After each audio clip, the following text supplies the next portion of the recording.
In 1989, I'd started working as an admin assistant for a contractor of the US military in Germany.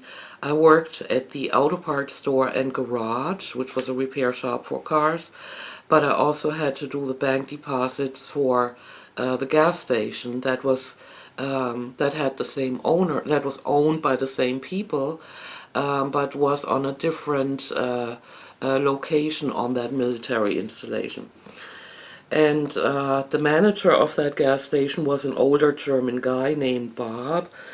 He was about 60 years old, I'm thinking, or maybe in his 60s or late 50s, I don't even know. But he had that Donald Trump comb over, and he had a goatee and a mustache going across. He looked kind of like he wouldn't fit into this time, to be honest, but I've found it unique. I always admired people that are expressing themselves, and so we hit it off right away, and we would have a lot of good conversations. Here and there he would say what I found to be airy fairy things, like he'd make a remark about aliens or about ghosts and stuff, and I didn't make much of it, but come to find out later that he was just testing the waters to see what all he could share with me. One day he began talking about this. Apparently he had worked me enough to try and convey what I'm about to tell you. He began talking about the spirit world, life after death, ghosts. He just bam, just he put more of that kind of information into the conversation than he had done before. And I got a feeling that something was up, but I just let things unfold. And he asked me if I believed in any of that, like life after death, ghosts, spirit world, and all of that. I had read several books on the topics, and so I told him some of the things I knew, and apparently that gave him the green light to tell me about his son. Now, Bob's son had died in his 20s in a car accident as a passenger with no fault of his own. He had been yanked out of life without a head warning, and he was not ready to go, is what Bob told me. At first, Bob would have strange things, like after his son had died, Bob would have strange things happen at his home after his son's death. Like birthday cards flying through the room in slow motion, not falling off a shelf and falling down, but actually moving slowly through the room, and all kinds of weird things, but I can't remember them anymore. The birthday card stuck out to me. This is all 30 years ago, so I'm surprised I can remember this much about what happened then. Bob felt guided to find out more about life after death and how to contact dead relatives, and decided to try and contact his son. He built a small wooden triangle with wooden pins as legs. On top of it, he put a rose that had been blessed by a Catholic priest in a church in the city that I live in, and where we also worked at, Bob and I. But Bob lived outside. But he went to a church in the city, so that people in his hometown or in the little village he lived in do not think he's cray-cray. Because he did have a reputation to lose, and so he was married also, and of course the focus was on him. His son had died, and so a lot of people tried to console him, and so he chose to get that rose that had been blessed. It was a dried rose that had been blessed by a Catholic priest in a church, one of the Catholic churches in my hometown. I don't know the details of how exactly it all began, except for Bob was researching how he can communicate with somebody that has died, and so he built that little wooden triangle with the wooden pins, and he made a poster that would have the alphabet on it, A, B, C, D, E, F, G, then yes, no, maybe, and the numbers. So it was like a self-made Ouija board. I don't think he ever told me what the first conversations were like. Maybe he didn't want to go into detail because I'm pretty sure I would remember if he had told me. But the gist of it was Bob said he was sure that he was talking to his son that had died in a car crash, which was enough to boggle my mind, and so I kept listening to what he was telling me. So Bob told me he had been talking to his dead son for a while, and he knew for sure that it was his son communicating with him via this wooden construction and a large paper with letters on it, blah, blah, blah. So somewhat like a handmade Ouija board.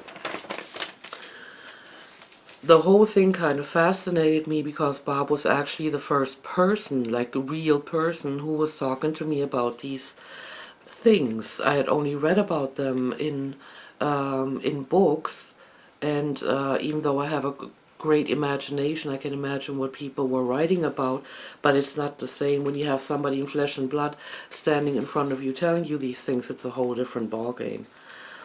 But time was limited because I was only at Bob's office to pick up the bank deposit, and I couldn't spend a whole lot of time there since my boss was expecting me back at my office. Bob and I never met in our free time because his wife was extremely jealous, and so was my husband. And so we decided to not rock the boat or make them any more angry than they already, or suspicious than they already were. And so we decided to just never meet in our free time. So our time was really limited. Bob would tell me how his son, well, the spirit of his son, was assigned to pick up souls of people who had just died and guide them into the spirit world. This is all I can remember. He didn't mention anything about where they would go or how that exactly took place.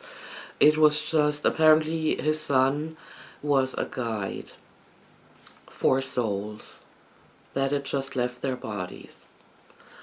One day Bob's son told him via his self-made Ouija board that there was someone there with him who wanted to see if Bob could do him a favor.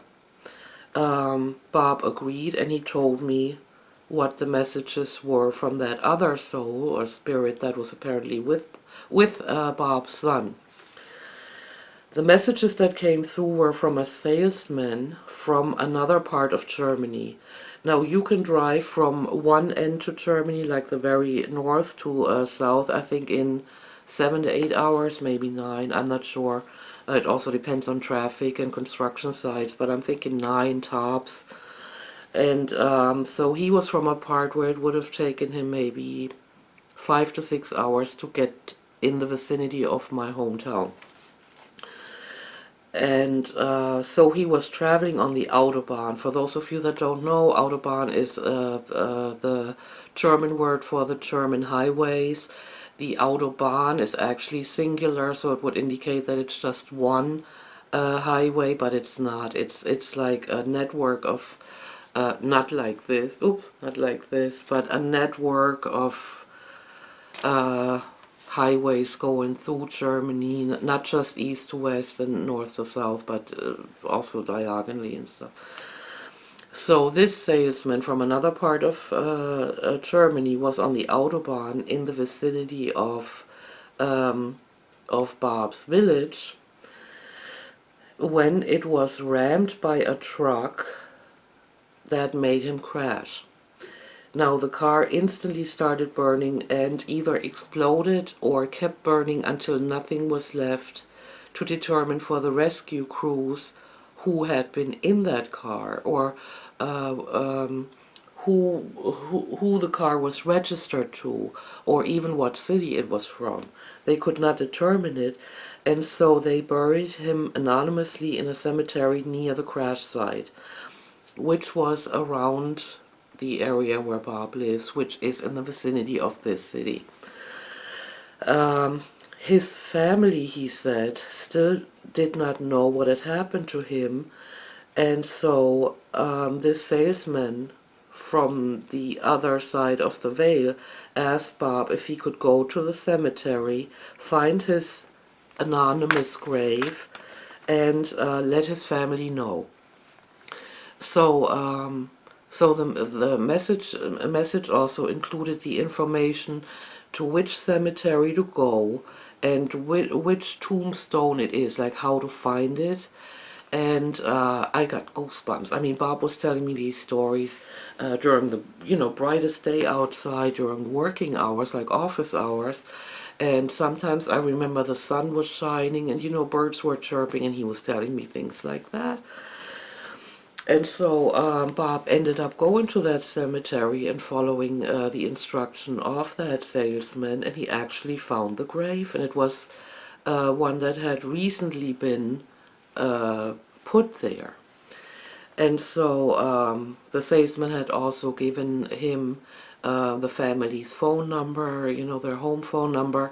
And so he called them, and he told me he had to be so careful that they would not think that he's insane, like some nut job calling their house after, they didn't know that the father or the husband or whatever was dead. They probably assumed he had had enough and just left. You know how some people just leave their families and, without leaving a note or anything, so they did not know. So he actually had to tell them that he had died, and he was trying not to offer the information on how he got all this information, but he had to. And so he did, and the family actually ended up, after the first shock, ended up contacting the authorities in our region and got them to release the body so that they could bury him there where he was at home. And so this was kind of strange to me, but I thought about the possibilities. Like, I'm always open-minded about these things, and I was thinking about the possibilities. Like, yes, I did think of maybe we could ask him for the lottery numbers that would come up that upcoming weekend or whatever. But more like, wow, what could you ask somebody, like a point of contact, behind the veil about this life here, and what does it all mean? And I was in that kind of stage anyway where I wanted answers. But I never did ask Bob to ask his son about things I wanted to know. I never did. Maybe I was too scared, maybe I wasn't mature enough to handle the answers, or I don't know, but I never did ask him to ask his son anything for me. Now, around the same time, money had started missing from the cash register of the gas station that Bob was the manager of. Not just a couple of bucks here and there, but like $500 a weekend, which you cannot just say, oh, it's a discrepancy, and do a discrepancy report. But we had to act on that to find out what was going on. But the money would usually go missing on the weekends, and Bob and I, since he was the manager and I was the admin assistant, we don't work on the weekends, and so we were off, and so we couldn't really, prevent that person from continuing to steal. The owners of the company that Bob and I both worked for told us we would have to find out how that money is disappearing, and they left it up to us to figure it out. And they told us to them it makes no difference how we find out, just not break any laws, but find out who's stealing the money, because they were not prepared to let it continue. And the thing was also, we had recently hired a new cashier, and money had begun going missing around the time we hired the new employee. And but we couldn't just accuse him based on that. I suggested forcing one employee after another, one employee at a time and one after another to take vacation days and see what happens. And then, as soon as the thief, but of course not let the employees know why we're doing that or what is going on. Um, but then we would see, like, as soon as the thief goes on vacation, there wouldn't be any more money missing, right? But Bob had a better idea. He said that he would ask his son if there was anything he could do to help us. And Bob said he would let me know. And so we went into the weekend, me knowing that Bob would ask his son for help, and so I was pretty excited when I came back to his office on Monday to pick up his deposit, to see, what was the 411 on things. Bob was smiling when I entered his office. That creepy kind of I know something that I'm not supposed to know kind of a grin. And he told me that his son had actually agreed to help us find the thief. And so over the weekend, when of course the gas station was open, but Bob and I were not there, his son was watching the cashiers. I'm getting goosebumps just saying this now. So his son had agreed to help. And by help he meant that he's actually going to the location of the gas station cash register and watching the cashiers. His son told him over the weekend that he was looking over the employee's shoulder when he pocketed the money he had taken from the cash register. His son told Bob who the thief was, and of course Bob told me, and it was not the new employee. It was actually a smart move on a regular employee, to make it seem like it's the new employee. I don't know how he had that idea, but that was pretty good cover. But when there are spirits involved from, I don't know, the spirit world or the other side of the veil, that not even a trick like that would work. So he was actually looking over the guy's shoulder when he took it. But so now we knew who it was, but how do you tell an employee that you know that he stole because you sicked a spirit on him, a ghost? So the thief was also working that Sunday morning, and so Bob and I agreed to trick him. We told the thief to come into the office. We told him that we knew that he had taken the money because we had installed a small camera over the cash register early Friday morning. Of course, we couldn't say over the weekend because that employee knew that neither Bob nor I had been at the register, at the gas station over the weekend. So we had to say we did it early Friday morning before that employee even came in. At first he didn't want to admit it, but when I said that we would call the police, show them the recording, and file charges, he broke down and he admitted it.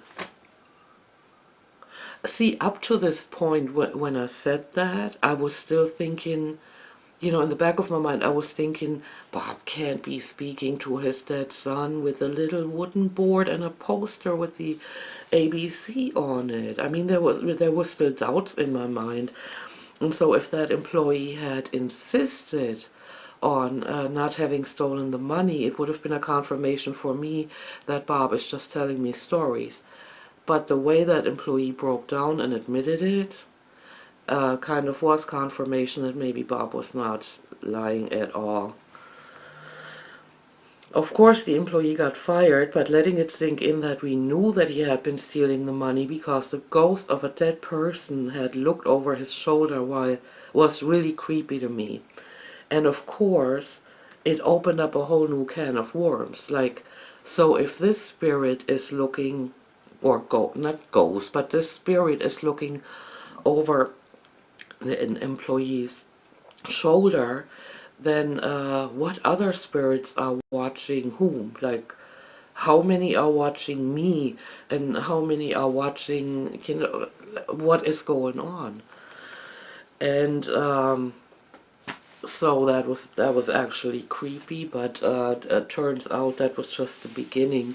Well, there it is. I hope you enjoyed. I'm sorry I'm not much of a storyteller, but there you have it. I will see you in my next video. Bye.